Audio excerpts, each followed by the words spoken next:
Dr. William Carter leaned forward in his chair, eyes fixed on the screen that displayed an unusual signal pattern. For 3 days straight, the same sequence had been repeating from somewhere near the Alpha Centauri system. After 20 years working at Lunar Base Alpha, he knew this wasn't random space noise. "Susan, come look at this," he called to his colleague. Dr. Susan Miller walked over, coffee mug in hand. She squinted at the screen and set her mug down slowly. "That's not natural," she said, pushing her glasses up her nose. "And it's definitely not one of ours." William nodded. "I've run it through every known pattern recognition software. It's structured, Susan. Too structured to be anything but artificial." The Lunar Observatory had been built specifically to search for signs of extraterrestrial intelligence, but after decades of silence, funding had been cut to a skeleton crew. Now, it seemed their patience had finally paid off. William sent the data to the main computer. "Let's see if we can decode any of it." For the next 12 hours, they worked without breaks, applying every decryption algorithm they had. Just after midnight, the computer chimed. "We've got something," Susan said, her voice barely above a whisper. The screen displayed a series of symbols that gradually resolved into recognizable patterns. The computer had identified repeating structures that resembled language. "It's a warning," William said as the translation clarified. "They're warning us about something called the Voidborn." According to the message, the Voidborn were an advanced predatory species that systematically eliminated any civilization they encountered. The message included basic identification markers for Voidborn ships and technology. "We need to alert Earth immediately," Susan said, already typing an emergency transmission. Within hours, the message had reached the highest levels of government. 3 days later, William and Susan found themselves in Washington, D.C., presenting their findings to a room filled with military personnel and government officials. "The message is clear," William explained. "This alien civilization is warning us that the Voidborn have entered our region of space. Based on their patterns, Earth could expect contact within 6 months." Admiral Olivia Grant, a stern woman with gray-streaked hair, stood up. "And we're sure this isn't some kind of hoax." "The signal came from 4.3 light-years away, Admiral," Susan replied. "It's authentic." "What do these Voidborn want?" asked a man in a dark suit. William displayed images from the transmission. "According to our friends out there, the Voidborn don't negotiate or communicate. They simply eliminate any technological civilization they find. They've apparently destroyed dozens of worlds." The room fell silent as the implications sank in. "Then we prepare for war," Admiral Grant said finally. "Dr. Carter, Dr. Miller, you'll be heading up the scientific division of our response team. We need to understand everything about these Voidborn." As the meeting disbanded, the President authorized the formation of Earth Defense Initiative, combining resources from all major nations. For the first time in human history, countries set aside their differences in the face of an external threat. William and Susan returned to Lunar Base Alpha with expanded resources and staff. Their primary mission was to establish better communication with the alien civilization that had warned them and learn as much as possible about the coming threat. 1 month later, their efforts paid off. They received a more detailed transmission that included technical specifications and tactical information about the Voidborn. "They're giving us their technology," Susan said in amazement as she reviewed the data. "This could advance our science by centuries." William nodded. "They want us to survive. I think they're hoping we can do what they couldn't: stop the Voidborn." As Earth prepared its defenses, William often found himself staring at the stars, wondering what had happened to the civilization that had warned them. Had they been destroyed? Or were they watching, waiting to see if humanity could succeed where they had failed? Either way, humanity's first contact with alien life had come in the form of a dire warning. And time was running out. The red alert siren blared throughout the horizon as Captain John Rivers rushed to the bridge. 6 months had passed since Earth received the warning, and now the threat had arrived.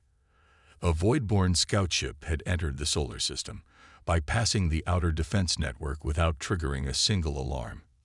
"Status report," John commanded as he took his seat. "The alien vessel destroyed our Mars outpost 10 minutes ago, sir," replied Lieutenant Frank Wilson. 47 casualties confirmed. They're now heading toward the asteroid belt. John studied the tactical display. The Horizon was Earth's most advanced warship, built using the technology shared by their mysterious alien allies. They had trained for this moment, but simulation was nothing like reality. "All hands to battle stations," John ordered. "Activate the quantum shields and ready weapons. We're to intercept and gather intelligence, not start a war if we can avoid it." The Horizon accelerated toward the intruder. As they approached, John saw the void-borne ship for the first time. It resembled a dark crystalline structure, absorbing light rather than reflecting it. "Open a channel on all frequencies," John said. "This is Captain John Rivers of Earth Vessel Horizon. We request peaceful communication." The response was immediate and violent. The void-borne ship fired a beam of energy that struck the Horizon's shields, causing the entire ship to shake. "Shields at 60%, shouted the tactical officer. That was just one hit. John gripped his chair. "Return fire. Target their weapon systems only." The Horizon launched its attack, but the energy beams seemed to pass through the void-borne ship without effect. "They're using some kind of phase technology," said the science officer. "Our weapons can't touch them." 3 more blasts hit the Horizon, and warning alarms filled the bridge. "Shields failing. We have hull breaches on decks 4 through 7. John made a quick decision. "Execute Maneuver Delta 6. Get us behind that asteroid and prepare the quantum torpedo." The Horizon darted behind a large asteroid, momentarily breaking the line of fire. The quantum torpedo was their last resort, an experimental weapon based on the alien technology.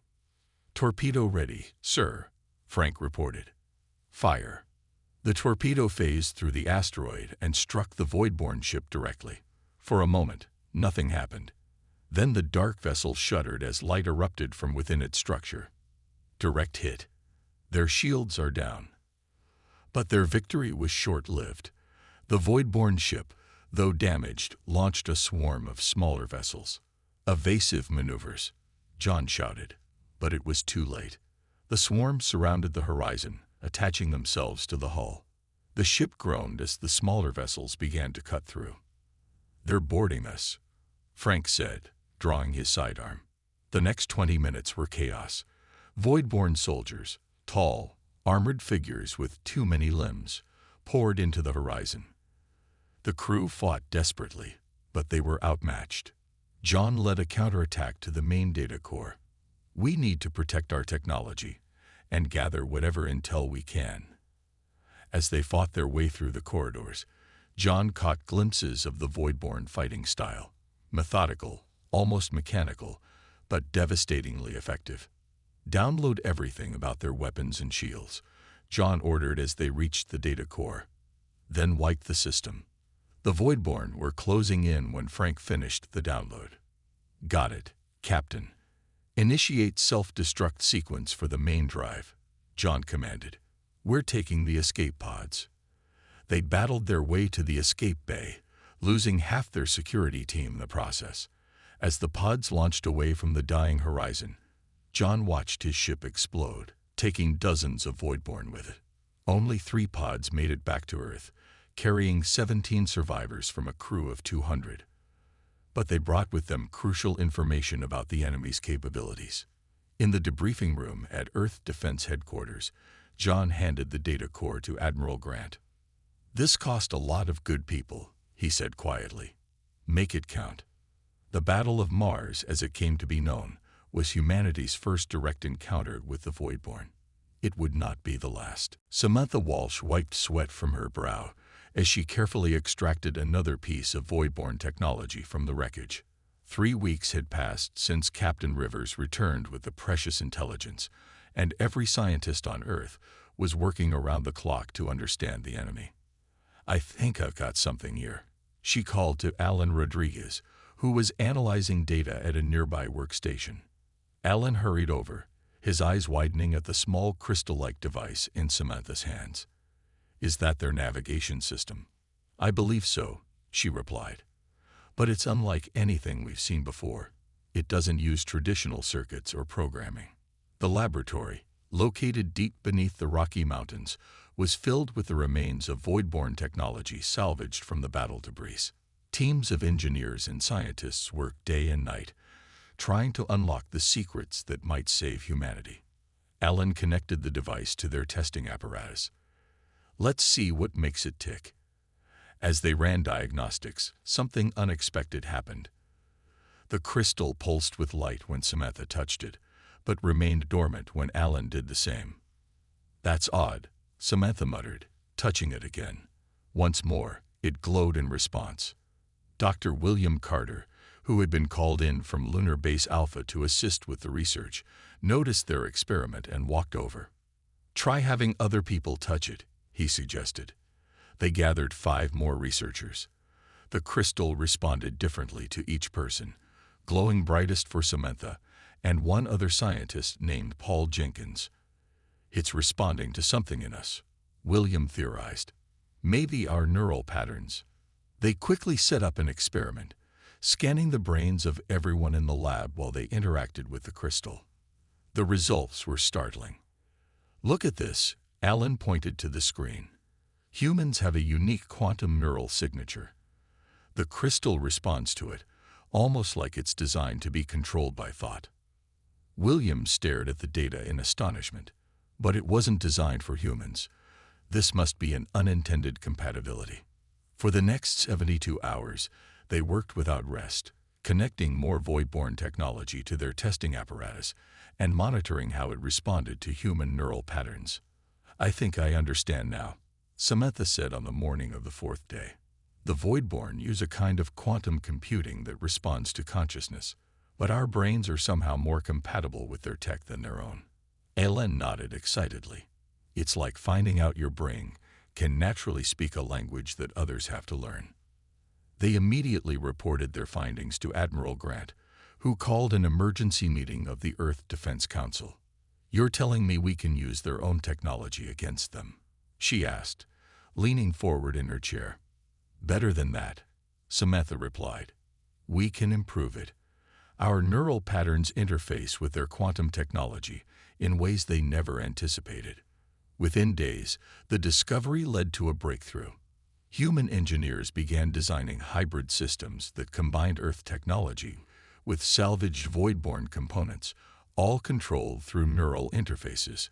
The first prototype was a small fighter craft that could be piloted by thought alone.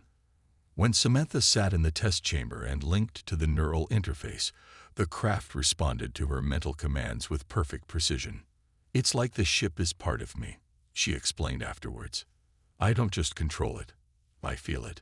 Production began immediately on a fleet of neural interface vessels. Meanwhile, Alan led a team developing defensive systems using the same principles. "The Voidborn won't expect this," he said as they watched a successful test of a quantum shield generator that was 10 times more powerful than anything Earth had previously created. "Their technology in our hands works better than it does in theirs." For the first time since the warning arrived, hope spread through the ranks of Earth's defenders. They had found an advantage, something uniquely human that gave them a fighting chance. As the new technology was integrated into Earth's defenses, Admiral Grant summoned Samantha and Alan to her office. "You've given us a weapon," she said simply. "Now we need to decide how to use it." The technological leap had been made. The next step would be to find allies among the stars, other civilizations who might join humanity against the voidborn threat. Ambassador Catherine Morris took a deep breath as the airlock sealed behind her. She was about to become the first human to meet aliens face to face. After months of communication, the beings who had sent the original warning had agreed to a meeting at a neutral location, a small station orbiting Europa. Catherine adjusted her translator device and stepped forward into the chamber. The lighting dimmed slightly, and then a door on the opposite side slid open. The alien that entered was nothing like what Catherine had imagined. It stood about 5 feet tall with a slender body covered in what looked like iridescent scales. It had 4 arms and moved with fluid grace. Its face contained 3 large eyes arranged in a triangle above what appeared to be breathing slits. "I am Zahn." The alien's words came through Catherine's translator, speaker for the collective of free worlds. Catherine bowed slightly. "I am Catherine Morris, representative of Earth and humanity. We thank you for your warning about the Voidborn. It may have saved our species." Zahn's eyes blinked in sequence. "We have monitored your encounter. You survived direct contact with a Voidborn scout ship. This has never happened before." "We lost many good people," Catherine said. "But yes, we survived and gathered intelligence. This is why we wish to meet," Zahn explained. "In our history, 37 civilizations have fallen to the Voidborn. None lasted beyond first contact. Yet humans not only survived but captured their technology." Catherine nodded. "We discovered that our neural patterns are uniquely compatible with Voidborn quantum systems. We've been able to adapt their technology for our use." Zahn moved closer, all 3 eyes widening. "This is unprecedented. The collective has been hiding for centuries, watching world after world fall. You are the first to show promise of resistance." The meeting continued for hours as they exchanged information. Catherine learned that the collective consisted of 12 species from different parts of the galaxy, all survivors who had fled their homeworlds before the Voidborn arrived. They had been watching Earth since detecting radio signals decades ago. "The Voidborn pattern is always the same," Zahn explained. "They send a scout, then attack with overwhelming force. Your success against the scout has likely confused them. They will return with a larger fleet, but you have gained valuable time." Catherine shared details of Earth's new neural interface technology. As she spoke, she noticed Zahn's posture change. "You truly can control their systems with your minds?" Zahn asked, a new tone in the translated voice that Catherine recognized as hope. "Yes. Our scientists believe it's because human consciousness operates on quantum principles that align with Voidborn technology." Zahn conferred with unseen others through a communication device, then turned back to Catherine. "The collective offers an alliance with Earth. We have resources, knowledge of Voidborn movements, and technology of our own. Combined with your neural capability, we may finally have a chance to stop them." Catherine didn't hesitate. "Earth accepts your alliance. Together we stand a better chance than alone." In the days that followed, ships from the collective arrived in the solar system, bringing representatives from species that humans had never imagined. Each had their own tragic story of worlds lost to the Voidborn. At Earth Defense Headquarters, Zahn addressed the Council, explaining the full extent of the Voidborn threat. "They have consumed entire sectors of the galaxy. They do not negotiate or communicate. They simply eliminate any technological civilization they encounter, harvesting resources and moving on." Admiral Grant asked the question everyone wanted answered. "Why? What drives them?" "We believe they were once like us," Zahn replied. "But they evolved to see all other intelligent life as competition for resources. They do not hate. They simply eliminate." As the meeting concluded, Catherine walked with Zahn to observe Earth's new fleet of neural interface vessels being prepared for battle. For the first time since the Voidborn appeared, Zahn said quietly, "I feel something I had forgotten. Hope." Catherine nodded. "We will not fall easily, and perhaps together, we can do more than survive. Perhaps we can win." The alliance was formed. Earth was no longer alone in the fight that would determine the fate of all sentient life in the galaxy. General Daniel Frost stood on the bridge of the Defiance, watching as his fleet of 20 ships emerged from the quantum jump. The neural interface connected to his mind hummed with data, showing him the status of every vessel under his command. This would be humanity's first offensive against the Voidborn, and everything depended on its success. Voidborn outpost detected at coordinates marked. His second in command, Lieutenant Lisa Hayes, reported, "No signs they've spotted us yet." Daniel nodded, feeling the weight of responsibility. Earth's intelligence, combined with data from the collective, had identified this outpost as a forward staging area for the Voidborn fleet. Taking it out would buy Earth precious time. All ships maintain stealth protocols, he ordered through the neural link. The command transferred instantly to the entire fleet, no radio communication needed. This was their first advantage. The neural technology allowed perfect coordination without detectable signals. The outpost came into visual range, a massive structure of dark crystal suspended in space, surrounded by smaller patrol vessels. Intelligence suggested it housed around 50 Voidborn ships and 1,000 of their kind. Remember the plan, Daniel reminded his crews. Unconventional tactics only. They expect direct approaches and have counters for them. We do nothing they expect. Instead of forming a battle line, the Earth ships scattered in seemingly random patterns. The Voidborn relied on mathematical precision in combat, and human unpredictability would be a weapon in itself.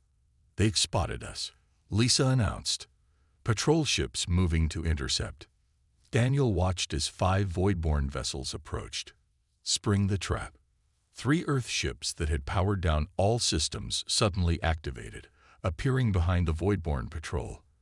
They fired their quantum weapons, technology reversed engineered from the Voidborn themselves, but enhanced by human neural patterns. 2 enemy ships exploded immediately. The others turned to engage, but found themselves caught in a constantly shifting formation of Earth vessels that seemed to anticipate their every move. They're calling for reinforcements, Lisa reported. Main force deploying from the outpost. Daniel smiled grimly. Exactly as planned. Execute Phase 2.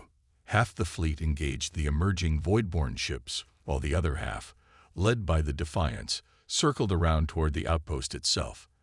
The neural interface allowed Daniel to process battlefield information faster than any traditional command structure, making adjustments in real time. They fight like machines, Lisa observed as they watched the battle unfold. Predictable patterns, no adaptation. That's their weakness, Daniel replied. They've never needed to adapt before. No one's ever survived long enough to require it. As the main Voidborn force engaged Earth's decoy fleet, the Defiance and 9 other ships approached the outpost from its blind side. Engineers had discovered that Voidborn structures had the same vulnerability as their ships. Certain frequencies could disrupt their quantum crystalline structure. All ships target the junction points I'm marking now, Daniel ordered, sending the coordinates through the neural link. Fire on my mark. The Earth ships fired in perfect synchronization. The beams converged on specific points of the outpost structure, causing cascading failures throughout. The massive station began to break apart, energy flaring from within. Main Voidborn fleet is attempting to return to defend the outpost, Lisa reported. Not going to help them, Daniel said. All ships execute final phase. The Earth fleet regrouped and unleashed their full arsenal on the now vulnerable Voidborn ships, caught between defending their collapsing outpost and fighting an enemy they couldn't predict. The Voidborn forces fell into disarray. Within an hour, it was over. The outpost was destroyed, along with 37 Voidborn ships. The rest had retreated. Daniel stood from his command chair, feeling the neural interface disconnect. For the first time in recorded history, the Voidborn had been decisively defeated. Prepare a message for Earth, he told Lisa. The operation was successful. And add this, tell them to broadcast our victory to every corner of the galaxy. Let everyone know that the Voidborn can be beaten.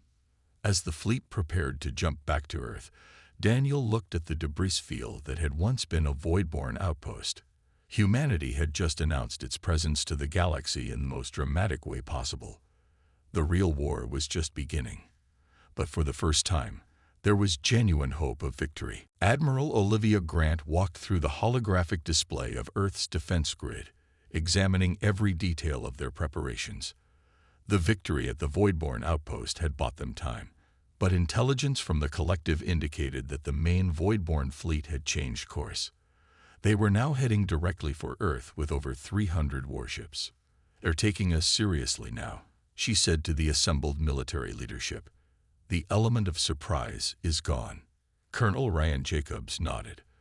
"The good news is that refugees from other systems are arriving daily. Many have technology and knowledge to share." For the past month, ships from dozens of civilizations had been appearing at the edge of the solar system, survivors from worlds already conquered by the Voidborn. Word of humanity's successful counterattack had spread through hidden communication channels, bringing both allies and desperate refugees to Earth. "How long until the main fleet arrives?" asked Admiral Grant. 5 days at their current speed," Ryan replied. "They're moving faster than we anticipated." Admiral Grant turned to Dr. Susan Miller, who had been working with collective scientists to enhance Earth's defenses. "Is the neural network ready?" Susan nodded. "We've integrated the quantum amplifiers into the defense grid. When activated, it will connect 10,000 human operators simultaneously." This was Earth's greatest weapon, a defensive network powered by human consciousness. The plan was bold but untested on such a scale. They would use human neural patterns, amplified and broadcast through the defense grid, to disrupt the Voidborn ship's systems. "Every volunteer has been trained on the neural simulators," Susan continued. "They know what to expect, but the actual experience will be intense." The next 4 days were a blur of preparations. Earth's fleet, now bolstered by Allied ships, took up defensive positions. The neural network operators, volunteers from every nation, entered the connection chambers that would link their minds to the defense grid. On the 5th day, the Voidborn fleet appeared at the edge of the solar system.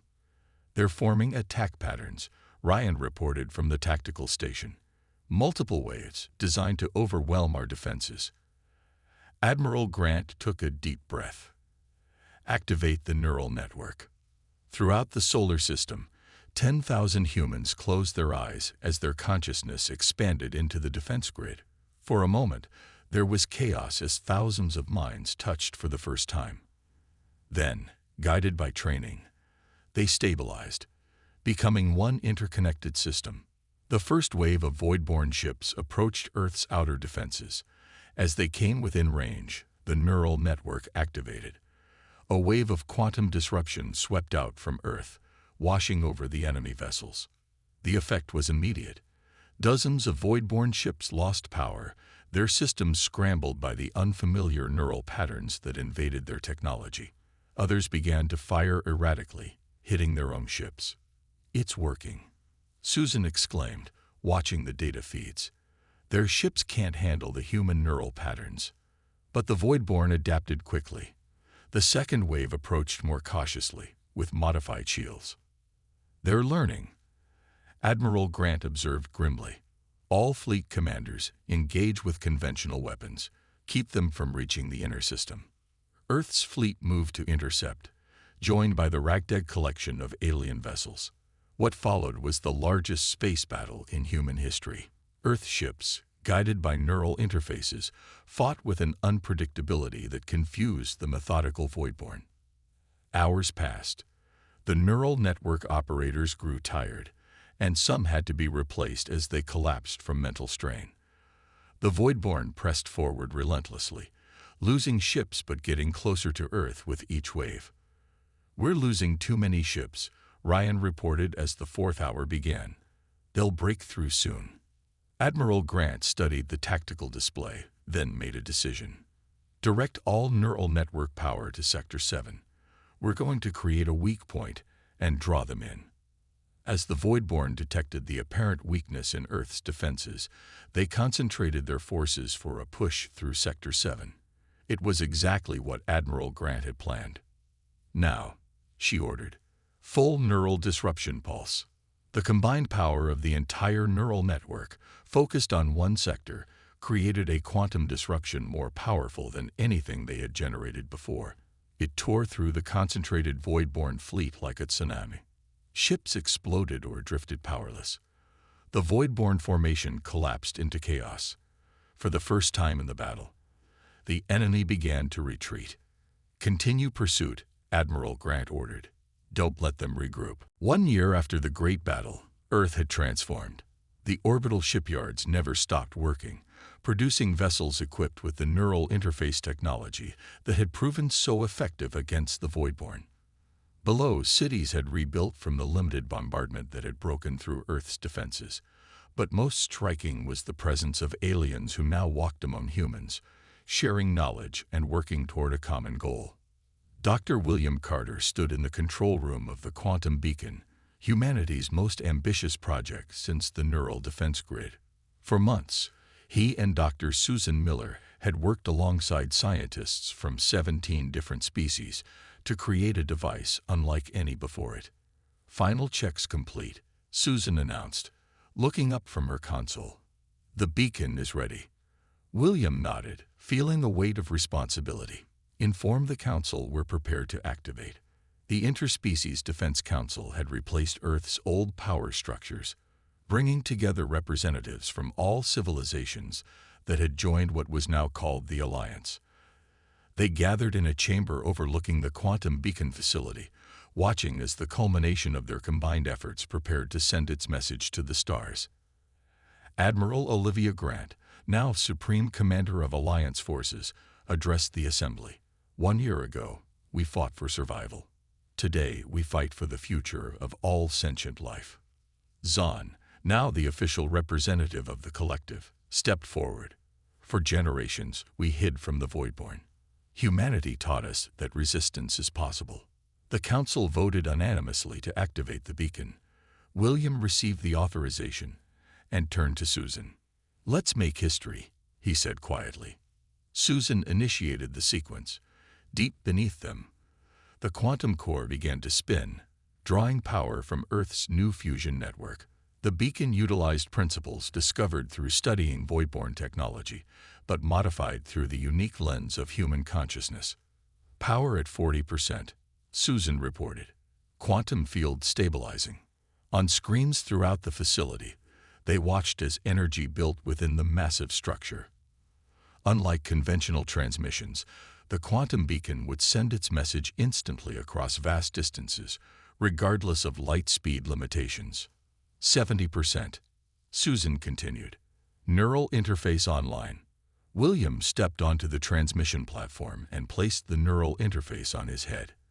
As the lead scientist, he had the honor of crafting the message that would be carried on the beacon's first pulse. The interface connected, and William felt his consciousness expand. Around him, the thoughts of the other connected operators formed a supportive network. Together, they shaped the message, not just words, but concepts, emotions, and unshakable determination. Power at maximum, Susan announced. Beacon ready for transmission. William took a deep breath and sent the message. To the Voidborn and any who would follow their path. We are humanity of Earth, speaking for the alliance of free worlds. For too long, you have hunted the sentient species of this galaxy, believing yourselves invincible. That time is over. We have broken your fleets. We have reversed your technology. We have united those you sought to divide. This is our warning. Attack any world of the Alliance and face extinction. The right to exist belongs to all intelligent life, not just the strongest or most ruthless. We do not seek conflict. Join us in peace, and we will welcome you. Continue your aggression, and we will end it. The galaxy is watching. The choice is yours. When William opened his eyes, the room was silent. Then the instruments began to register something unexpected. Sir, one of the technicians called out, we're detecting gravitational disturbances throughout the sector. Susan rushed to the console. The quantum pulse, it's creating ripple effects in space-time fabric. The message is literally shaking the cosmos. Reports flooded in from observation posts throughout the Alliance. The quantum beacon's message had traveled instantly across thousands of light years, and its passage had created detectable gravitational waves, as if the universe itself resonated with humanity's defiance. In the council chamber, representatives watched in awe as the displays showed the ripples spreading outward through the galaxy. What does it mean? Asked one of the alien counselors. Admiral Grant smiled slightly. It means they heard us. everywhere. In the days that followed, more refugee ships arrived in Earth's system than ever before. But there was something different about these arrivals. They came not just seeking safety, but offering alliance. Word had spread that Earth was not merely defending itself. It was building a force to liberate conquered worlds. 5 years had passed since humanity's message shook the cosmos. The Alliance of Free Worlds had grown from a desperate coalition to a thriving interstellar community. On New Terra, a planet terraformed with combined technologies from 17 species, the first graduation ceremony of the Alliance Academy was underway. Peter Walsh, son of Samantha Walsh, who had first unlocked the secrets of Voidborn technology, stood among 300 graduates. Beside him were beings from 26 different worlds, including 5 young Voidborn separatists who had been among the first to defect. "Today marks not just your graduation," said Admiral Grant, now showing her years but still commanding respect, "but the true beginning of our shared future." Peter looked at his classmates. They had trained together for 3 years, learning combat techniques, diplomacy, engineering, and the unique neural interface skills that humans had pioneered. They would serve as the first true Alliance peacekeeping force. After the ceremony, Peter found himself approached by Krell, one of the Voidborn graduates. Unlike the images from the war, Krell had abandoned the traditional armor of his people. His crystalline features caught the sunlight as he spoke. "My old faction has gone silent in the Cygnus sector," Krell said without preamble. "The High Command believes they may be developing new technology." Peter nodded. While the majority of Voidborn had withdrawn after Earth's warning, a hardline faction had continued their campaign of conquest in distant regions of the galaxy.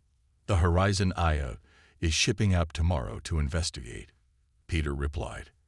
"I've been assigned as Neural Systems Officer." Krell's features shifted in what Peter had learned was a smile. "As have I. It seems our instructors believe our perspectives complement each other." The next morning, Peter boarded the Horizon Aya, named after the ship that had first engaged the Voidborn 6 years earlier. Captain John Rivers, now a veteran of a dozen battles, had requested Peter specifically for this mission. "Your mother's work made our victories possible," Rivers told him during their first briefing. "And your test scores show you might be even more adept with the neural systems than she was." The briefing outlined their mission. Investigate the silence in the Cygnus sector, determine if the hardline Voidborn faction was developing new weapons, and report back without engaging unless absolutely necessary. 3 days later, the Horizon Eye arrived at the edge of Cygnus. What they found shocked everyone on board. "That's impossible," Rivers whispered as they looked at the sensor readings. Where intelligence had indicated a major Voidborn outpost, they found a massive structure unlike anything in Alliance records. It resembled a sphere composed of interconnected rings, each rotating at different speeds. "It's a Dyson sphere," Krell said, his voice containing both awe and fear, "but still under construction. My people have never built one before." Peter connected to the neural interface to get better sensor readings. Immediately, he felt something unexpected. A presence reaching back through the connection. "Captain," he shouted, pulling off the interface. "They detected us. They're using some form of neural technology too." Rivers didn't hesitate. Battle stations. But instead of attack, a transmission came through on all frequencies. The message was simple. "We wish to speak with the human who can hear us." After careful consideration, and with Krell's guidance, Rivers allowed Peter to reconnect to the neural interface under strict safety protocols. The connection formed again, and Peter felt himself in communication with a vast consciousness. Not a single mind, but billions linked together. "We have evolved," the consciousness explained. "Your message forced us to reconsider our path." Division followed. The conquerors continue elsewhere, but we chose transformation. Peter learned that this faction of Voidborn had abandoned conquest and instead turned their abilities toward creating a collective consciousness. The Dyson sphere was not a weapon but a home, a place where they could exist without needing to consume other worlds. "We request observer status in your alliance." The consciousness concluded. There is much we can learn from each other. When Peter relayed this information to Captain Rivers and the crew, opinions were divided. Could they trust this evolution? Was it genuine or a trap? We should at least bring this to the council, Peter argued. If they're sincere, this could end the war completely. As the Horizon Aya prepared to return with its unprecedented news, Peter stood on the observation deck with Krell, watching the partially constructed Dyson sphere. My people are changing, Krell said quietly, because humanity showed us there was another way. Peter nodded. That's what the Alliance is about. Not just survival, but transformation.